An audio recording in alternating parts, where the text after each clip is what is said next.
एक जेठानी के जीवन में पनपी देवरानी के लिए कड़वाहट।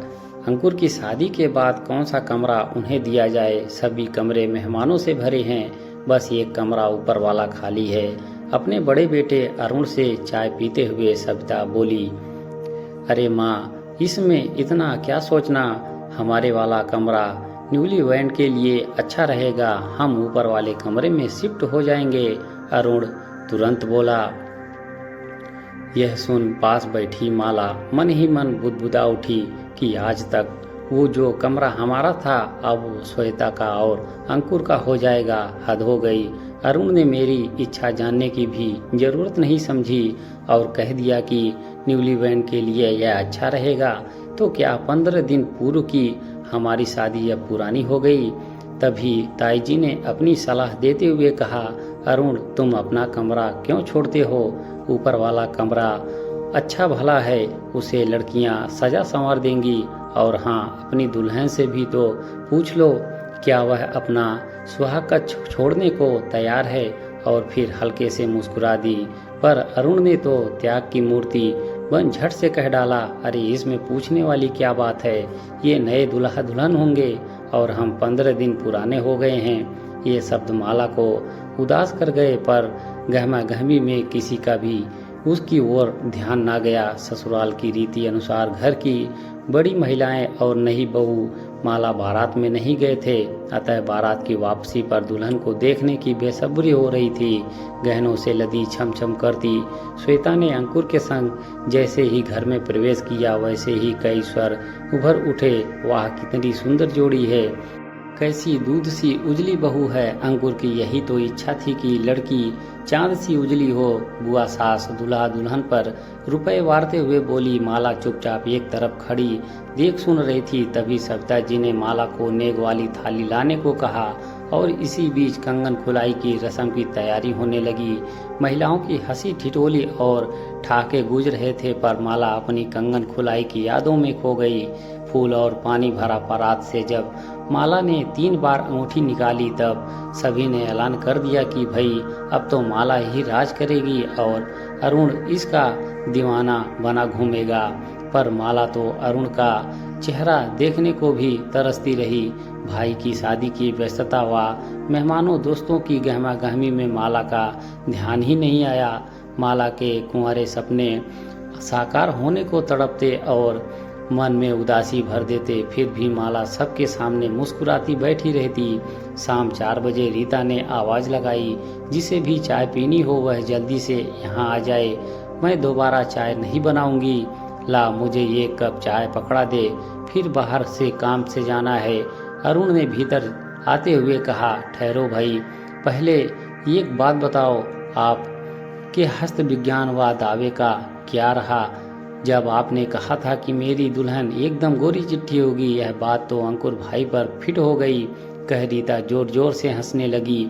अच्छा एक बात बता, मन का लड्डू खाने में कोई बंदिश है क्या। अरुण ने हंसते हुए कहा। तभी ताई सास ने अपनी बेटी रीता को डपट दिया, यह क्या बेहूदगी है, नई नवेली बहुएं हैं, सोच समझ कर बोलना चाहिए। और अरुण तेरी क्या मति मारी गई है क्या, जो बेकार की बातों में समय बर्बाद कर रहा है। शादी के बाद अंकुर और श्वेता हनीमून पर ऊटी चले गए ताकि अधिकतम समय एक दूसरे के साथ व्यतीत कर सकें, क्योंकि 20 दिनों के बाद ही अंकुर को लंदन लौटना था। श्वेता तो पासपोर्ट और वीजा लगने के बाद ही जा पाएगी। हनीमून पर जाने का प्रबंध अरुण ने ही किया था। ये सब बातें माला को पिछले दिन रीता ने बताई थी। घर के सभी लोग अरुण की प्रशंसा के पुल बांध रहे थे, पर माला मन में कांटा सा गड़ गया। मन में अरुण के प्रति क्रोध की ज्वाला उठने लगी। हमारा हनीमून कहाँ गया, अपने लिए इन्होंने क्यों कुछ नहीं सोचा, क्यों रोऊं, लड़ूं, क्या करूं, ये सवाल जिन्हें संकोच बस अरुण से स्पष्ट नहीं कर पा रही थी, उसके मन को लहूलुहान कर रहे थे। समय का पहिया अंकुर को लंदन ले गया। ऐसे में श्वेता अकेलापन अनुभव ना करे, इसीलिए घर का हर सदस्य उसका ध्यान रखने लगा। माँ जी गीता तो उसे हर समय घेरे रहती। माला तो जैसे कहीं पीछे ही छूटती जा रही थी। तभी तो माला शाम के धुंधले में अकेली छत पर खड़ी स्वयं से बतिया रही थी कि मानती हूँ कि श्वेता को अंकुर की याद सताती होगी, पर सारा परिवार उसी से चिपका रहे यह तो कोई बात ना हुई। मैं भी तो 2 माह से यहीं रह रही हूँ और अरुण तो भी दिल्ली में से सप्ताह में अंत में 1 दिन के लिए आते हैं। मुझे से हमदर्दी क्यों नहीं? तभी किसी के आने की आहट से उसकी विचारधारा भंग हो गई। माला, तुम यहाँ अकेली क्यों खड़ी हो? चलो नीचे, माँ तुम्हें बुला रही हैं। और हाँ, कल सुबह की ट्रेन से दिल्ली निकल जाऊंगा। तुम श्वेता का ध्यान रखना कि वह उदास ना हो। वैसे तो सभी ध्यान रखते हैं, पर तुम्हारा ध्यान रखना और अच्छा रहेगा। अरुण आगे कुछ और कहता, उससे पहले ही माला गुस्से से चिल्ला पड़ी, उप, सबके लिए आपके मन में कोमल भावनाएं हैं, पर मेरे लिए नहीं। क्या मैं इतनी बड़ी हो गई हूँ कि मैं सबका ध्यान रखूं और खुद को भूल जाऊं? मेरी इच्छाएं, मेरी कल्पनाएं, मेरा हनीमून, उसका क्या? अरुण हैरान सा माला को देख रहा गया। आज तुम्हें यह क्या हो गया है माला? तुम श्वेता से अपनी तुलना कर रही हो क्या? उसके नाम से तुम अपना अपसेट क्यों कर रही हो? नहीं, मैं किसी से तुलना क्यों करूंगी? मुझे अपना स्थान चाहिए आपके दिल में। परसों कौशल्या बाई बता रही थी कि अरुण भैया को ब्याह के लिए तैयार ही नहीं थे। वह तो माँ जी 3 सालों से पीछे लगी थी, तब उन्होंने हामी भरी थी। तो क्या आपके साथ शादी की जबरदस्ती हुई है? मैं और उस दिन रीता ने जो हस्त विज्ञान वाली बात कही थी, इससे लगता है कि आपकी चाहत शायद कोई और थी। माला ने बात अधूरी छोड़ दी। उप, तुम औरतों का दिमागी घोड़ा बिना लगाम के दौड़ता है। तुम इन छोटी छोटी व्यर्थ की बातों का बतंगड़ बनाना छोड़ो और मन शांत रखो। अब नीचे चलो, सब खाने पर इंतजार कर रहे हैं। वह दिन भी आ गया जब माला अरुण के साथ दिल्ली आ गई। यहाँ अपना घर सजाते संवारते उसके सपने भी संवर रहे थे। अरुण के ऑफिस से लौटने से पहले वह स्वयं को आकर्षक बनाने के लिए साथ ही कुछ न कुछ नया पकवान, चाय आदि बनाती। फिर दोनों की गप्पों व कुछ टीवी सीरियल देखते देखते रात गहरा जाती तो दोनों एक दूसरे के आगोश में समा जाते। हाँ, एक बार छुट्टी के दिन माला ने दिल्ली दर्शन की इच्छा भी व्यक्त की थी।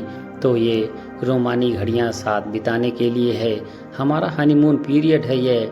फिर दिल्ली तो घूमना होता ही रहेगा जाने मन। अरुण का यह जवाब गुदगुदा गया था। शनिवार की छुट्टी में अरुण अलसाया सा लेटा था कि तभी मोबाइल बज उठा। अरुण फोन उठाकर बोला, हेलो, अच्छा ठीक है, मैं कल स्टेशन पहुंच जाऊंगा। Okay bye. किसका फोन था? चाय की ट्रे लेकर आती माला ने पूछा। श्वेता का। कल वह आ रही है, उसे मैं रिसीव करने जाऊंगा, कह अरुण ने चाय का कप उठा लिया। श्वेता के आने की खबर से माला का उदास चेहरा अरुण से छिपा ना रह सका। क्या हुआ? अचानक तुम गुमसुम क्यों हो गई? अरुण ने उसकी ओर देखते हुए पूछा। अभी दिन ही कितने हुए हैं हमें साथ बिताने की? अरे यार, उसके आने से रौनक हो जाती है। कितना हंसती बोलती है। तुम्हारा भी तो दिन मन लगा रहेगा। सारा दिन अकेले बोर होती हो। माला की बातचीत में ही तो काटते हुए अरुण ने कहा। माला चुपचाप चाय की ट्रे उठाकर रसोई की ओर बढ़ गई। फिर वही श्वेता, क्या वह अपने मायके या ससुराल में नहीं रह सकती? कुछ महीने फिर चली आ रही है दाल भात में मूसलचंद। खैर, मुस्कुराहट तो ओढ़नी होगी, वरना अरुण ना जाने क्या सोचने लगे। मन ही मन सोच माला नाश्ते की तैयारी करने लगी। छुट्टी के दिन अरुण श्वेता और माला को एक मॉल में ले गया। वहाँ की चहल पहल और भीड़ का कोई छोर ही ना था। श्वेता की खुशी देखते ही बन रही थी, भाभी आप तो बस जब मन आए यहीं चली आया करो, यहाँ शॉपिंग का मजा ही कुछ और है। माला की ओर देख उसने कहा, मुझे तो अरुण पहले कभी यहाँ लाए ही नहीं, यह सब तो तुम्हारे कारण हो रहा है। माला उदासी भरे स्वर में बोली। अच्छा। श्वेता का स्वर उत्साहित हो उठा। वही मॉल में खाना खाते हुए श्वेता की आंखें चमक रही थी। बोली, वाह, खाना कितना स्वादिष्ट है। इस पर अरुण ने हंसकर कहा, मुझे मालूम था कि श्वेता तुम एंजॉय करोगी, तभी तो यहाँ लंच लेने के लिए सोची। और मैं, माला ने अरुण से पूछ ही लिया। अरे तुम तो मेरी अर्धांगिनी हो, जो मुझे पसंद वही तुम्हें भी पसंद आता है। अब तक मैं यह तो जान ही गया हूँ, इसीलिए तुम्हें भी यहाँ लाना आना तो अच्छा ही लगा होगा। बुधवार की सुबह अखबार थामे श्वेता बोली, बिग बाजार में 50% की बचत पर सेल लगी है। भैया मुझे 5,000 देंगे, 2,000 तो मेरे पास और भाभी ड्रेसेस लाएंगी, ठीक है ना भाभी? लंदन में यही ड्रेसेस काम आ जाएगी। हाँ हाँ, क्रेडिट कार्ड ले लेगी माला, दोनों शॉपिंग कर लेना। माला अरुण को मुंह बाएं खड़ी देखती रह गई कि क्या ये वही अरुण है जिन्होंने कहा था कि पहले शादी में मिली ड्रेसेस को यूज करो फिर नई खरीदना। तो क्या श्वेता को ड्रेसेस का ढेर नहीं मिला है शादी में? ये छोटी बड़ी बातें माला का मन कड़वाहट से भरती जा रही थी। उस दिन तो माला का मन जोर से चिल्लाना चाहा था। जब श्वेता बिस्तर में 9 बजे तक चैन की नींद ले रही थी और वह रसोई में लगी हुई थी, तभी अरुण ने श्वेता को चाय देकर जगाने को कहा। वह जानती थी कि अरुण को देर तक बिस्तर में पड़े रहना पसंद नहीं, फिर श्वेता से कुछ भी क्यों नहीं कहा जाता। मन में उड़ता विचारों का ज्वार सुहागरात की ओर बहा ले गया। उसे मुझे तो प्रथम मिलन की रात्रि में प्यार के पलों में पहले संस्कार परिवार के नियमों आदि का पाठ पढ़ाया था। अरुण ने फिर तभी चाय उफमने की आवाज उसे वर्तमान में ले आई। मैं आज और अभी अरुण से पूछकर ही रहूंगी, सोच माला बाथरूम में सेव करते अरुण के पास जा खड़ी हुई। क्या बात है, कोई काम है क्या? सेविंग रोककर अरुण ने पूछा, क्या मैं जबरदस्ती आपके गले मड़ी गई हूँ? क्या मुझ में कोई अच्छाई नहीं है? अरुण हाथ में सेविंग ब्रश लिए हैरान सा खड़ा रहा, पर माला बोलती रही, हर समय बस श्वेता श्वेता, मुझसे तो परंपरा निभाने की बात करते रहे और इसका बिंदासपन अच्छा लगता है, आखिर क्यों? माला का चेहरा लाल होने के साथ साथ आंसुओं से भी भीग चला था। तुम्हारा तो दिमाग खराब हो गया है, तुम्हारे मन में इतनी जलन ईर्ष्या कहाँ से आ गई? श्वेता के नाम से चिढ़ क्यों रही हो? देवरानी तो छोटी बहन जैसी होती है और तुम तो ना जाने। बस फिर शुरू हो गया मेरे लिए आपका प्रवचन। उसकी हर बात गुणों से भरी होती है और मेरी बुराई से कह पांव पटकती माला अपने कमरे में चली गई। अरुण बिना नाश्ता किए वह लंच टिफिन लिए ऑफिस चला गया। उस दिन माला को माइग्रेन का अटैक पड़ गया। सिर दर्द धीरे धीरे बढ़ता उसकी सहन शक्ति से बाहर हो गया। उल्टियों के साथ साथ चक्कर भी आ रहा था। श्वेता ने मेडिकल किट छान मारी पर दर्द की गोली नहीं मिली। उसने अरुण को फोन किया तो सेक्रेटरी ने बताया कि वे मीटिंग में व्यस्त हैं। इधर माला अपना सिर पकड़ रोए जा रही थी। तभी श्वेता 10 मिनट के अंदर अटोवारा मेडिकल स्टोर से दर्द की दवा ले आई और कुछ मानहनुआर तथा कुछ जबरदस्ती से माला को दवा खिलाई। माथे पर बाम मलकर धीरे धीरे सिर माथे को तब तक दबाती रही जब तक माला को नींद नहीं आ गई। करीब 2 घंटे बाद माला की आंखें खुली। तबीयत में काफी सुधार था, सिर हल्का लग रहा था। उसने उठकर इधर उधर नजर दौड़ाई तो देखा श्वेता 2 कप चाय व स्नैक लेकर आ रही है। अरे भाभी, आप उठो नहीं, यह लो चाय और कुछ खा लो। शाम के खाने की चिंता मत करना, मैं बना लूँगी। हाँ, आप जैसा तो नहीं बना पाऊंगी पर ठीक ठाक बना लूँगी, कह उसने चाय का प्याला माला को थमा दिया। माला श्वेता के इस व्यवहार को देख उसे ठगी सी देखती रह गई। क्या हुआ भाभी, मुझे माफ़ कर दो श्वेता, मैंने तो ना मालूम क्या क्या सोच लिया था, तुम्हें प्रतिद्वंदी के रूप में देख रही थी। और नहीं भाभी, और कुछ मत कहिए आप, अब मैं आपसे कुछ भी नहीं छिपाऊंगी। सच में ही मुझे अपने रंग रूप पर अभिमान रहा है। मुझ में अपना उनका धैर्य नहीं जितना आप में है, इसीलिए मैं आपको चिढ़ाने के लिए अपने में व्यस्त रही, आपकी कोई मदद नहीं करती थी। भाभी, आप मुझे माफ़ कर दीजिए। आज से हम रिश्ते में भले ही देवरानी जेठानी है पर रहेंगी छोटी बड़ी बहनों की तरह। और फिर दोनों एक दूसरे के गले से लग गई।